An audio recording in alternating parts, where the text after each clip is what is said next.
This sauce is pretty good for a bargain sauce from Whole Foods, but this is really excellent, and they have several different styles. This is a sensitive one that has no garlic or onion, and it's amazing. You won't know that there's no garlic or onion in it. I'm going to generously coat the bottom of the dish with a layer of sauce. You can use a jarred sauce. If it's too thin, you might want to thicken it with a little tomato paste or put it on the stove to reduce and evaporate some of the water away. So I just want to make sure the bottom is completely covered with sauce to probably a depth of about 1/4 inch. These are great. They are thinner than most regular boxed pasta, and they allow you to be a little less worrisome about the water that's in your lasagna. And you can just place them in the bottom of the pan, side by side. I'm just making a 9 by 9 here. And then go to the next layer, which would be vegetables.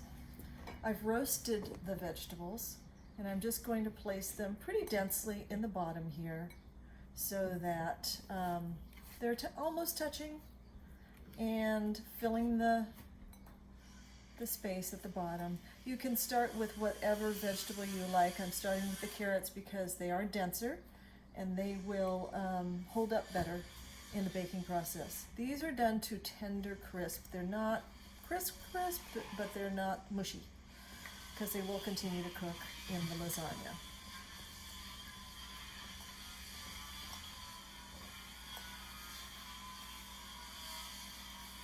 And that's just about enough. Mushrooms first. The mushrooms I've also I've sauteed, actually water sauteed, until all the water evaporated. And then I also drained them really, really well because they are little sponges that will hold a lot of water.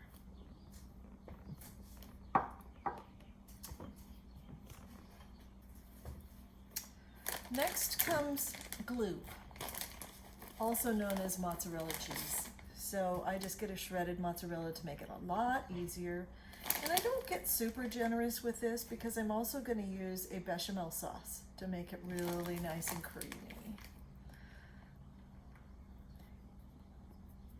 Between these two layers, I will not be adding any red sauce, but I will be adding red sauce 2 more times. So this is the bechamel sauce. I made this the other day. You want it nice and thick so that it stands up on the spoon like that, because it will melt into the lasagna. And you don't need a lot, it will spread.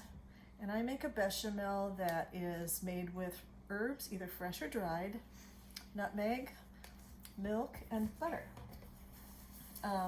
We'll provide the recipe for that. This one is actually a vegan bechamel. Next is another layer of lasagna noodles. And if you put them one way, I like to put the next layer the other way, just for a little more structure. I may not have done that in this case.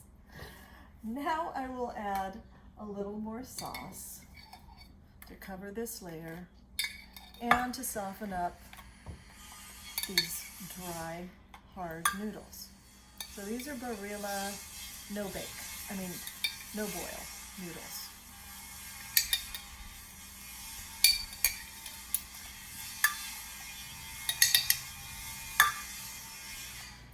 And you want to try to cover the noodles all the way.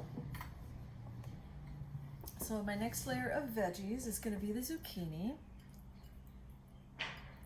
and the peppers. And we're getting real close here.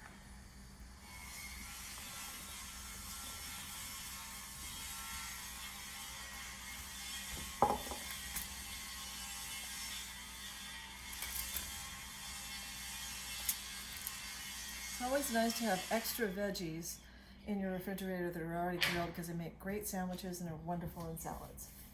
I recommend keeping them around. You can see how I've roasted the vegetables, and they're a little moist, this batch of zucchini. So I'm going to blot them just to, once again, remove excess water. keep the lasagna from being soupy. On top of the zucchini, I'm going to add some roasted and sliced sweet peppers. These are also lovely on sandwiches and salads, and nice to have in the fridge for a snack attack. And you can do the veggies in any order you want, really.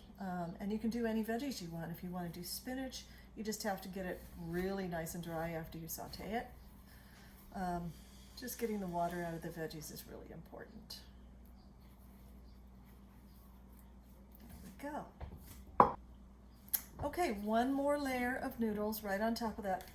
Have to put on a little bit of glue, aka mozzarella.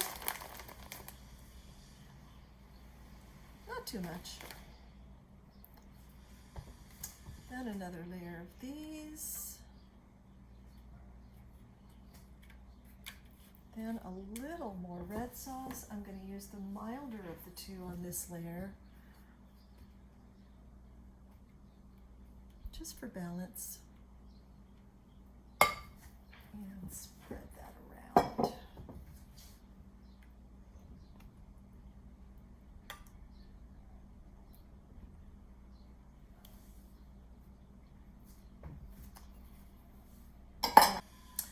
Now just a little bit more of the mozzarella on top of that.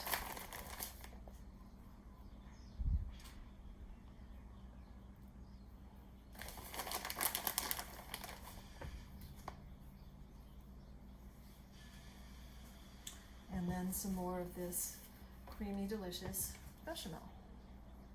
This is super easy to make, by the way, and it keeps in the fridge for a few days.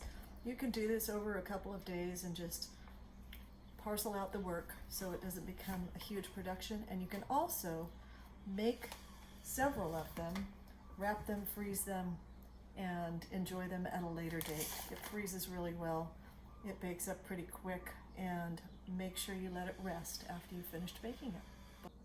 So I'm just about ready to put this in a 375-degree oven where it'll bake for about 40 minutes.